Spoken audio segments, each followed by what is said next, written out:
Jersey Mike's. Be a sub above. Welcome to the Southern California Prep Insider Basketball Podcast. Tommy and Devin here, and it's playoff time. Best time of the year. Yeah, so we're gonna go through the Open Division and Division One. Try and get to game. It's gonna be kind of a whirlwind because we're trying to do fast. We still got to get to our top tens from our final top tens, I guess, and then also our last shout outs for the year. So we'll go with the top 10 here for this week. We're going to stick with Bishop Montgomery at number 1. Finished out the season 25-0.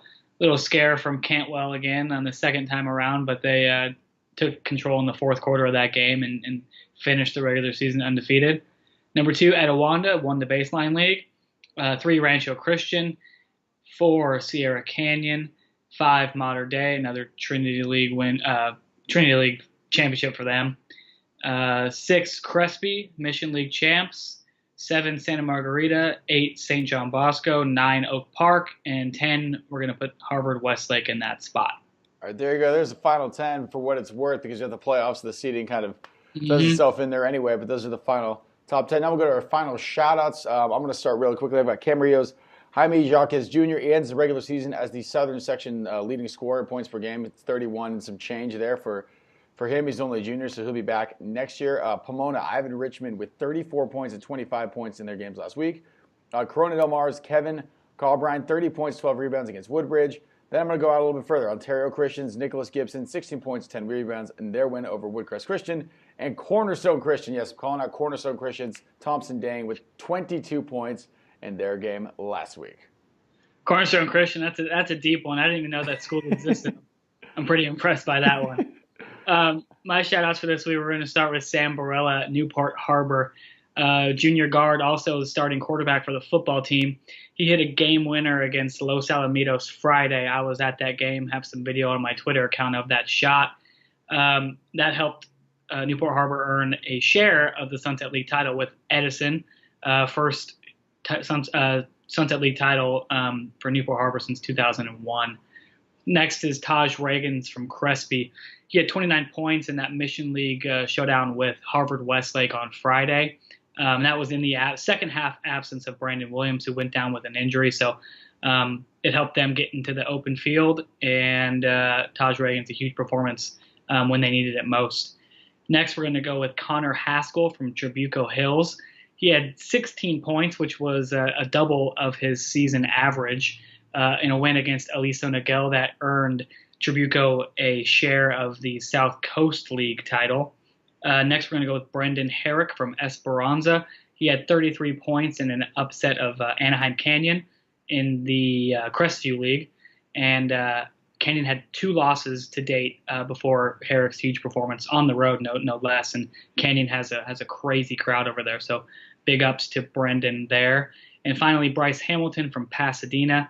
He had 35 points and 19 rebounds, which is kind of why he's going to UNLV and he's one of the top players in the area. But it sealed a Pacific League title over city rival and league rival Mirror. So big-time performance from Bryce there, as we've become accustomed to. All right, those are our final shout-outs for the season. We normally do about 5 game picks. We're going to try and do about 1 million today. We're going to do the Open Division. Let's do. And Division 1. It's going to be a lot. So some of the – wait, go. What'd you say, Devin? We're going all the way to 5, right? No? Oh, no. You debated it. Decided maybe not. So we're going to do Open Division and Division 1. We'll start with the Open Division. I'll say the game. You say who got, then I'll respond. We'll start with the 1 seed, Bishop Montgomery hosting St. John Bosco.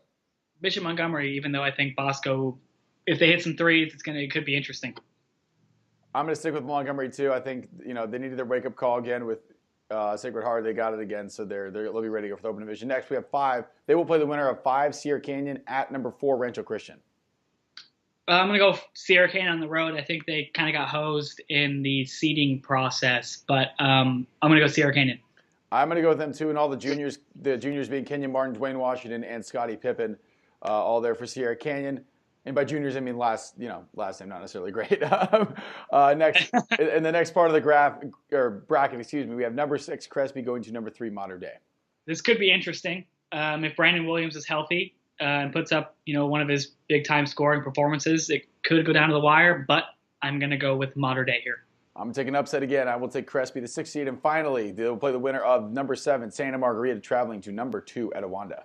Love Etiwanda, love Santa Margarita, but I mean, just playing on the road at Etiwanda with that defense is going to be too much. I'm going to go Etiwanda. I like Santa Margarita. They've got a bunch of guys in Division I quality on that team. It's hard to defend them. They can score in different ways. So I think it will be very, very close. I think Santa Margarita will have the toughest time scoring, like you said, they've had all season. But I got Santa Margarita. Now we're going to go to Division I. A lot more games in this bracket, obviously. Yep. A lot more teams. We'll try and power through them. First, we should mention Pasadena is going to get the bye. And they'll play the winner of Loyola and Redondo Union. This is a tough one because outside of the open division, I think the top 3 in Division I, I think it's pretty even as far as talent and teams go. I'm going to go with Redondo at home in this one. Me too. I like Quinn Collins, their forward. So Redondo, I got them as well. Next, we have Cantwell Sacred Heart versus Linwood.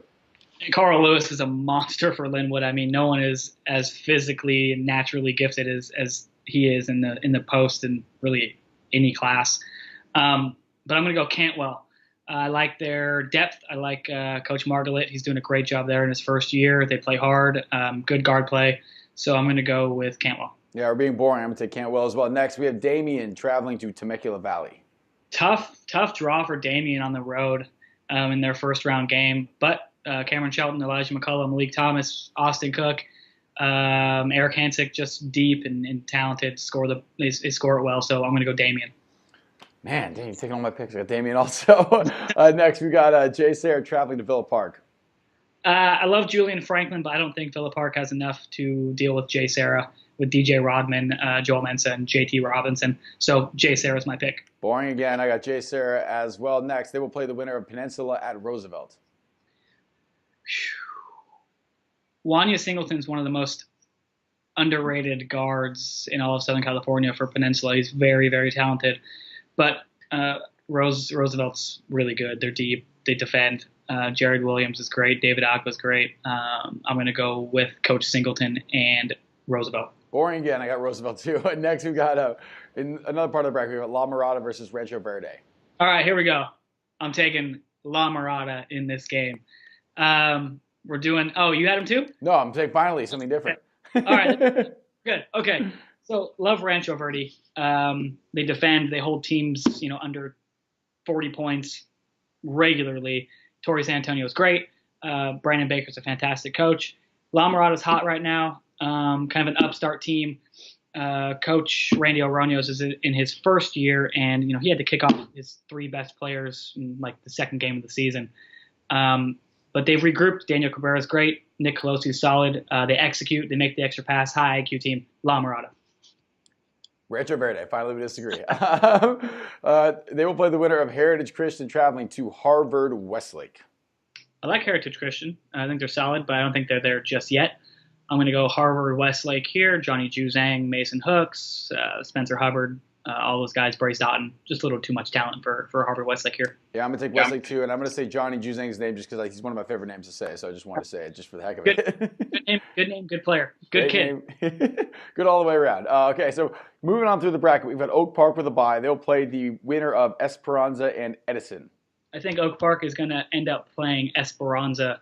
Esperanza's coming in hot. Brendan Herrick's good. Julian Almazan is also talented, and Coach Mark Hill just seems to always get it done. I got them too. I like Brendan Herrick. That was my shout out there. Next part of the bracket, Santa Monica traveling to JW North. It's tough to play at JW North, so I'm going to go with Riverside North here. I think they're going to hit their threes, and Santa Monica's talented all the way around.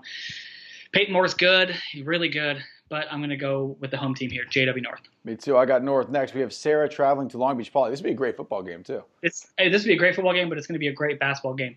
Both teams, get up and down, really dominated by guard play. This is a tough pick. This might be the game I'm at tomorrow. So I'm going to go Poly because Poly's at home. I love Daryl Polk, Jesse Galloway, Justin Renee. Obviously, Dr. Bradley's one of the most naturally gifted athletes in the Southern section, regardless of sport. But I'm going to go Poly. I'm going to go Sarah here. I'll take the road team. Almost done now. We got Los Alamitos going to Centennial. going to go with Corona Centennial here. Love my guys at Los Alamitos, Jacob Byman, William Hendrickson, Kevin Kent, David Okomendy's a really underrated sophomore. But I think Jalen Clark, DJ Davis, and the crew there with Coach Giles are just a little too much. I agree. Centennial's got too much. Next, we have Alemany at Maranatha. I'm going to go Alemany on the road here. I love DJ McDonald. I think he's going to have a big game on the road. Senior going to UC Riverside, his last hurrah. I think Alemany has the chance to make a pretty good run here. I agree with you. I got Alemany. Next, final 2 games. Windward going to Dominguez. Tough draw for Windward in the first round game. Obviously, they went 3-3 in their league, Gold Coast League, which is a pretty tough league from the top. Jules Bernard is. I'm going to go Windward. I'm going to go Windward here. Little upset. I think Jules is going to have a big game, and if they can dictate tempo, they're going to be fine. But Wayne Arnold's great too, so it's going to be a shootout, and I like Windward here. I'll take Dominguez, coming off a great league season with 9-1 league this year. I think they keep the momentum going. Final game, we're almost for there. Here it is: Inglewood at Chino Hills. I'm going to go Chino Hills. I think Onyeko, Kongwu, just too much, and obviously the wings are big time. Andre Ball and Ofiure Ujadegele. I think I said that right. So I always screw that up, but we'll try it every time I talk about Chino Hills here. But yeah, Chino Hills at home. Big O, too big. I agree, Chino Hills. So that is it for Open Division, Division 1. The rest of you guys in the other divisions, don't feel left out or snubbed. Once the brackets get smaller, we'll get to you guys. It's just too hard to do that many games all in one podcast, so we had to take guys at the top. But I promise you, once we get further along into the playoffs, we will talk about you. We'll see y'all next week. Devin, you want to say anything, maybe about the playoffs or anything you got going on in your mind? No, just looking forward to it. I think one of the under-the-radar games is LaSalle at Trabuco Hills. And if you point at Capital Valley, that's 2A and 2AA, 2 really good teams, solid teams, programs going head-to-head. And I'm trying to decide where I'm going to be this week. But not sure yet. We'll figure it out tomorrow morning. All right, that is it. You'll see Devin around there somewhere. We can't promise you where yet because he's got too many options. And then we'll see you guys virtually next week when we're a couple rounds deeper in the playoffs.